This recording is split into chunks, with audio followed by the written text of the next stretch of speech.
xaqiiqooyin cilmi baaris jacaylka ku saabsan. Haddii uu wiil joojiyo inuu kuu xanaaqo kuna murugoodo adiga, taasi waxay kuu caddaynaysaa inuu ka dhammaaday jacaylkii uu kuu qabay. Ragga iyo dumarka isku sibay wax u jeclaadaan, dareemahooduna waa isku mid.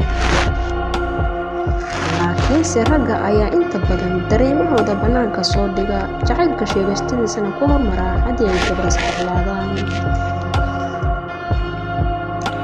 Laba qof oo isjecel haddii ay indhaha isku eegaan, wadnahoodu wuxuu u garaacmayaa si isku mid ah.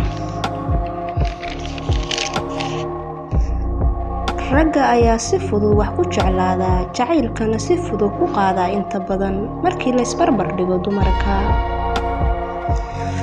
Qof aad jeceshahay in aad sawirkiisa eegto ama fariimihii uu kuu soo diri jiray aad dib ugu ceshato, taasi waxay keeni kartaa xanuunkii iyo walwalkii ku hayay in uu ku daayo. Lamaanaha dhinacyo badan iska shabaha, dooqooduna isku midka yahay, badanaa kuwaasi jacaylkoodu meel ma gaaro. Jacaylku ma ahan waqti dhumis, jacaylku waa ka baaxad weyn yahay intaas.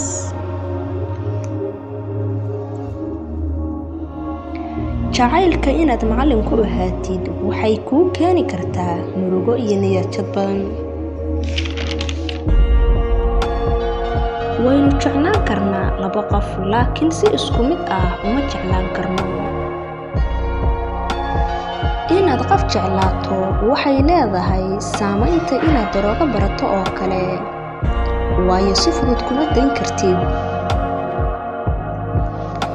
Kaliya waxay kugu qaadan kartaa muddo ka yar 4 daqiiqo inaad qof jeclaato.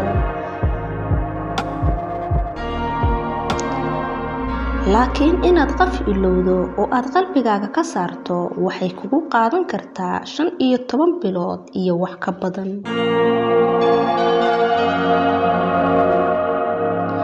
Qofka sida ugu daran adiga kuu dhaawici kara waa qofka adigu aad sida dhabta u jeceshahay.